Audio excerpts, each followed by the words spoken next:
Okay, let's finish up this week here with the common topics and commonplaces, important aspects of invention and figuring out what you know, what your audience should know, what you need to know, and the ideas that are already sort of built into the topics and arguments themselves. So commonplaces probably, I think, will be a little bit more barely understandable because they're still with us even more so than the common topics that are still with us in not as obvious ways. So commonplaces, basically, we're talking about the things, the common sense ideas, the beliefs, the doctrines, the way of thinking common to a group. Now, it sounds probably a lot like Bible class and the worldview or ideology.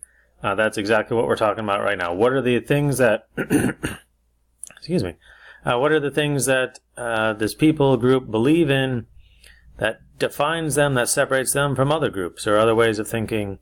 The things that they value, whatever it might be. What is it that keeps this group together? And it is usually measured by how powerful or weak those values and beliefs and ideas are on the people that hold them, and how, or that worldview, that way of thinking can influence other people. Not necessarily how true it is from a biblical perspective. Now, certainly you'd want to weigh that and evaluate it yourself as a Christian.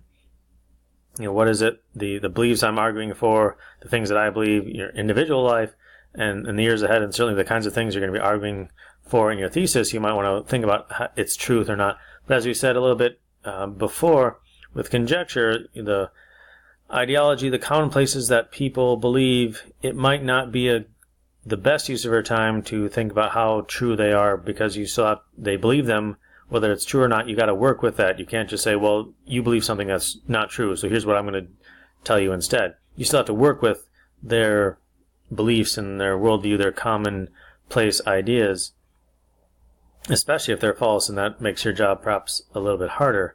And so that is how we generally measure how powerful an ideology is, its influence on people, or how many people believe it and things like that. So, no cultural attitudes are truly unique. There's certainly overlap in others, and I'm sure you're figuring that out and finding that out in Bible class a great deal as well. So sometimes you, as a person in the group that you believe in and belong to, some of those commonplaces can actually contradict each other, right? You might, depending on your background, your relationship to maybe the military or things like that, your definition of patriotism might be different from other people's definition of patriotism, depending on what kind of groups or subgroups you're in. But maybe if you're just, and there's no really such thing as an average citizen, certainly today, but, hypothetically, we can say, most, average citizens believe in patriotism and say, yeah, I'm sort of generally proud of my country and their freedoms and heritage, things like that, and, just traditional sort of conservative sense. But also, people also like being safe, and so, when the call to say, hey, you've got to come defend your country, people say, well, I love my country, but I also want to be safe, so I don't really want to fight for my country.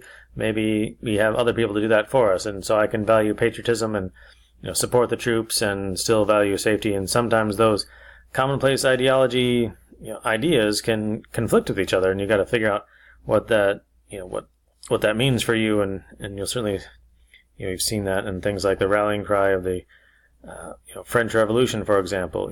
Liberty, equality, fraternity, those things sound nice together, but when you think about them, they do not work together very well at all.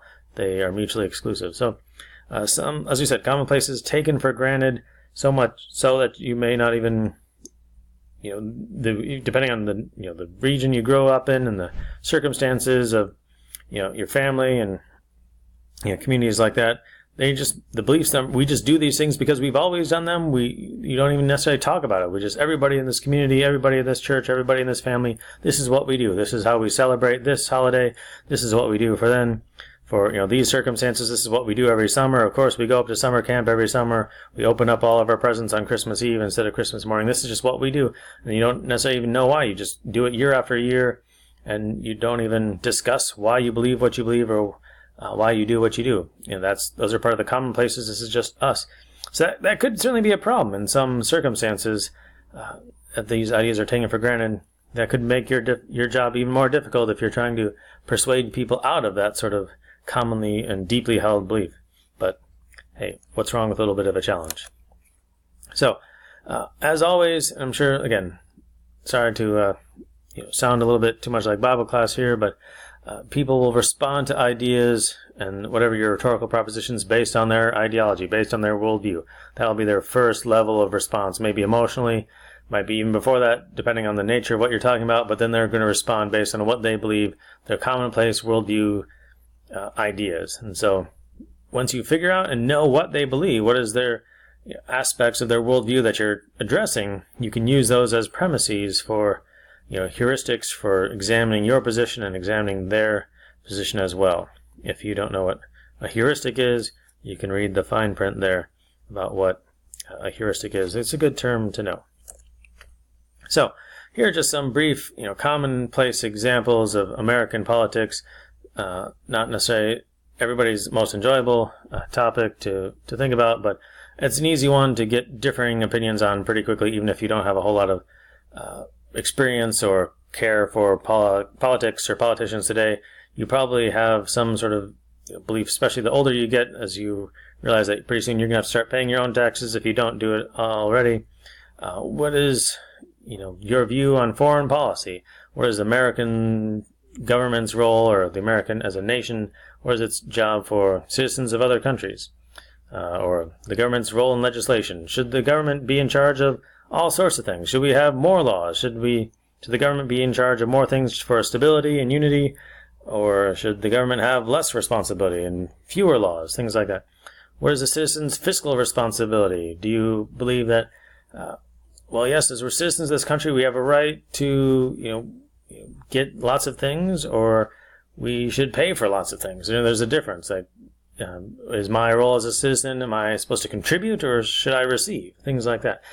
Social economic relations among citizens, similar sorts of things. Should I pay for the less fortunate? Should that be legislated by the government? Or should other people have to work hard just as I've been working hard all my life? No one's giving me free things. Why should they get free things? Things like that. Political or legal equality between the sexes. Or if you prefer a more politically correct thing, among the sexes, if you want. Let's not quibble about that right now. Political legal equality, like, should that be is that an issue that even needs to be discussed? Is it a real thing? Is it fabricated? Is it old-fashioned? Is it out of date? Is it something that's still with us today? And how do we fix that? Is it a problem? And if it's a problem, how do we fix that? And what is the role of the government, if anything? Or is it just the role of individual businesses? Things like that. What is our relationship to authority of the government? Do we, as citizens, should we vote? Should we, as Christian citizens, should we vote? Things like that. And what if we don't like what the people in authority say to us? What should we do, especially if we didn't vote for them? What is our responsibility as citizens to do? How do we, dare we say, how should we protest when we disagree with what people in charge are saying? What is our responsibility? Should we do like Thoreau, as we saw in American literature, and do civil disobedience? Should we do something else? What is that relationship to authority as citizens in American politics? What right does the government have to legislate moral issues? Should it legislate moral issues? Of course, pretty much all the time the government is legislating moral issues. Now, whether it's a biblical moral perspective or an atheistic moral perspective, please don't fall into the trap that says, well, as Christians, we don't have any right to expect the government to legislate morality. They're always legislating morality. It may not be your particular moral perspective, but the government is pretty much always legislating from some moral perspective. So try not to fall into the atheistic sort of, I was about to say rhetoric that says, the government has no right to legislate morality. It's always legislating, probably more often than not, certainly before President Trump, a very obvious atheistic morality.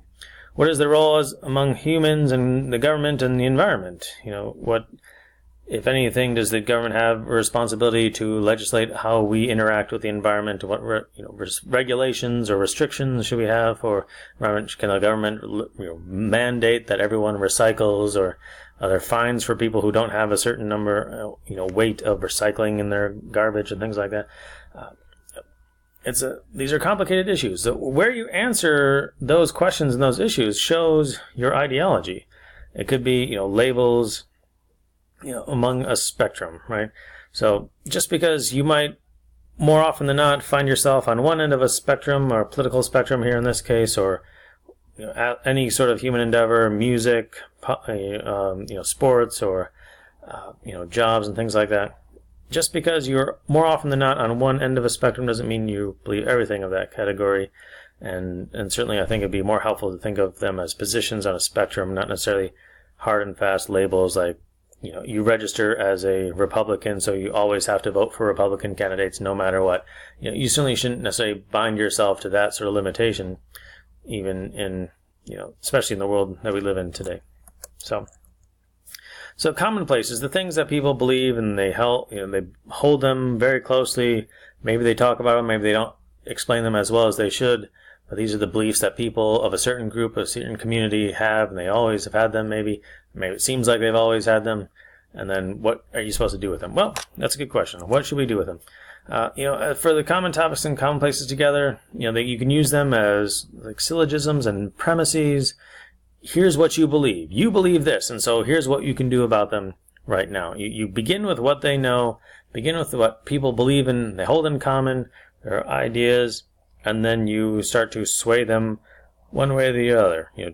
Building upon the stasis theory, because you believe this, here's where we agree. So now let me tell you about some other aspects of the issue that maybe you don't know, or the consequences of these things that you have always believed about, gun control, or birth control, or whatever your topic might be. Healthcare should be free for everybody. That's great. So what do we believe about that? You believe that everyone, should have the right to, decent, adequate medical healthcare coverage. Okay, that's great. So who's going to pay for it, and things like that. You begin with what they believe, what are their commonplace values, and string them together to make other arguments. And here are some examples that you can discuss among yourselves. Have a good time with that. But those are commonplaces, the things that people that distinguish one group of people from another, the beliefs, the worldviews, the ideas that they hold together in common. Pretty straightforward, I think. So that will lead us to our last assignment here, or our next assignment, building upon stasis theory and common topics and commonplaces. You'll find it an additional sort of assignment tab. Not this one. Don't upload your answers to this one, please. Use it for the next particular assignment with the points attached to it.